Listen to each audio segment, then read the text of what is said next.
What's going on, guys? Chuck here.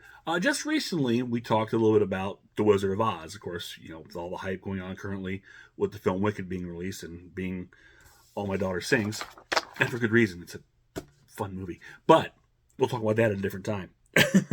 Of course, we talked about The Wizard of Oz. So it got me thinking about something else Wizard of Oz related. Something that I recall from my childhood. Um, Very fondly, even though it's not fondly thought of uh, by many people, and that is a 1981 film starring Chevy Chase and Carrie Fisher, Under the Rainbow.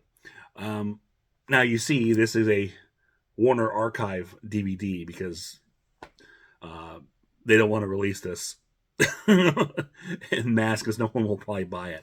I'm sure there's not many people even remember or know of it or even heard of it. Um, but I saw this film in the theater in 1981 when it came out, which would have put me at 6 years old. And all I remember, I knew who Chevy Chase was. I was familiar with him a little bit as a kid, but I just remembered Princess Leia was in this movie. And this was the first thing I'd seen Carrie Fisher in besides Star Wars, and I was really excited about that. Princess Leia and a bunch of small people, which is one of the reasons why the film gets the bad reputation that it does. So, what is Under the Rainbow? Under the Rainbow is a screwball slapstick comedy um, that's supposed to kind of be a fictionalized spoof of the actual little people actors from The Wizard of Oz. Kinda. I mean, that's kind of the backdrop of it. Um, Basically, this is the film is like 1938, and you have the premise is they're getting, MGM is going to film The Wizard of Oz, and the hotel, all the Munchkins actors are getting together, and they're on set, and you have Carrie Fisher's like the casting person for MGM. She's trying to get everybody together in the Culver Hotel, which was the actual hotel the Munchkin actors. And I say Munchkin actors, I guess they played the Munchkins in The Wizard of Oz. This is where they all stayed. And, there's been so many stories and urban legends of the hijinks that supposedly went on. And this film kind of takes that and amps it up a bit, I hope. And in some cases, definitely to slapsticky proportions.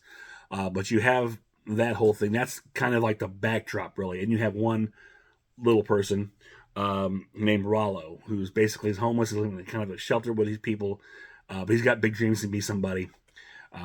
He ends up kind of getting involved in this. But what you also have is Chevy Chase, who's like a bodyguard, private detective. I don't remember exactly, but he's protecting a Duke and Duchess. And there's also Billy Barty. If you're familiar with Billy Barty, he's a little person, very famous actor, who is a German spy. There's all kinds of, there's a lot going on here. He's trying to meet up with Mako. So a lot of people know Mako. He's like a Japanese spy, and they were trying to work together or something, trying to get a map. It's so there's a lot of espionage spy stuff along with the slapsticky little people stuff. It's a mess of. I can't lie. It's a mess of a movie. There's a lot going on, but most of it's just a screwball kind of thing, with a lot of sight gags and the mistaken identities, things of that nature, and a lot of visual jokes played to the expense of the little actors in the film, which is again one of the reasons why it gets the reputation that it has. So they're portrayed as drunken, sex craved, wild, rambunctious, just crazed little people who are just tearing up this hotel, just going wild. And you have a very young Adam Arkin, the son of Alan Arkin, is playing like the hotel manager. He's trying to wrangle, get this mess together. And one of the things I always remember from this film, well, there are a couple of things I remember from this film, like two particular lines. Um, and as Adam Arkin, he's yelling at, trying to get these little people under control, and he can't do it. And the line he screams out is, "You are all bad little people. You deserve to be short." Is it a PC line? Probably not, but his delivery, and it's something I always remember. The other thing I remember is Billy Barty as the German spy, which he's a little person, and he is speaking with his thick German accent. And there's like a code word he's, we're trying to get mad, trying to reach his contact, and way he always says it is, "The pearl is in the river." And that's not even doing it justice, but it's always, "The pearl is in the river." Some reason that sticks with me, and I always think about that to this day. It's funny when you see movies of this nature, what sticks with you years later. Like I said, because it's a more or less forgotten film. For like I said, but it's just got, I don't know, a lot of the humor is not going to go over well today. There's no question about it. But in 1980, was 81, I said, I found it, again, I was like a 6-year-old kid, I found it humorous. And there's probably jokes that went way over my head, but I just laughed at the little people. I was 6, people, so give me a break. I was essentially one of those little people. I don't know. And there's a running gag about the Duchess's dog who keeps, dying accidentally, getting whatever, and then they keep having to replace it with another one so she doesn't know. And if memory serves, the Duchess is played by the actress who played Mrs. Was it Holloway on the Gilligan's Islands, Muffy.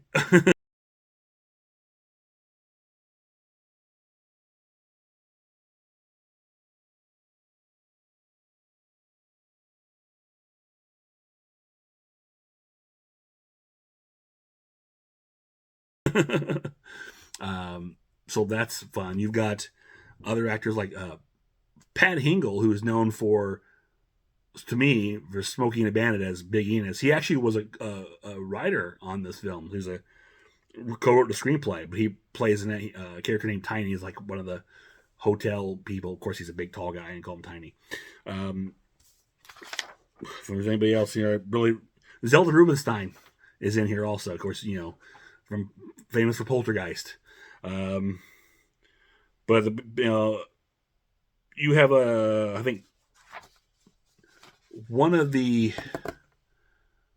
I want to say, I don't know his name, but one of the little people is played by this, and I could be wrong with this because it seems like he'd be really young if this was the case, but is played, I don't know how, the guy who was in the Bad Santa movies, the sidekick or whatever to Billy Bob Thornton. I want to say it's him in this movie. I don't know his name. I don't know if it's Tony Cox or somebody else. I don't think that's it, but it may be. It may not be him. But I just think he's a very well known little person. I don't know if, again, I don't know how old he would be from there to there. So it may not be. I'd have to look it up, and I'll let you know in here somewhere. I'll put a note, but the main people in here are Chevy Chase and Carrie Fisher. And of course, this is Carrie Fisher. This is right after Empire Strikes Back come out, so she's doing pretty well.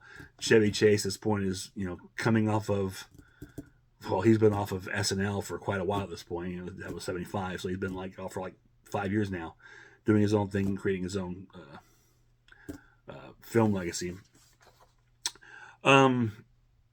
So, yeah, I mean, like I said, the film did not do well. It was bashed by critics. It didn't make a whole lot of money back.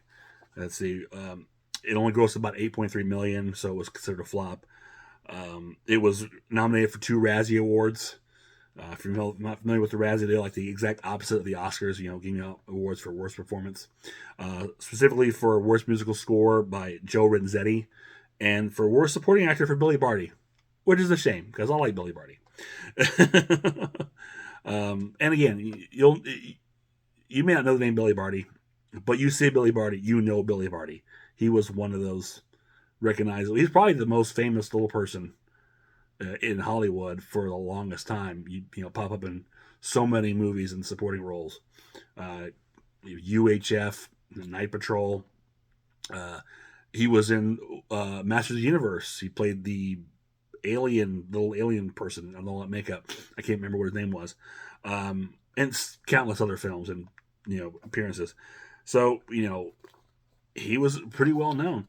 But like I said, the film just kind of died.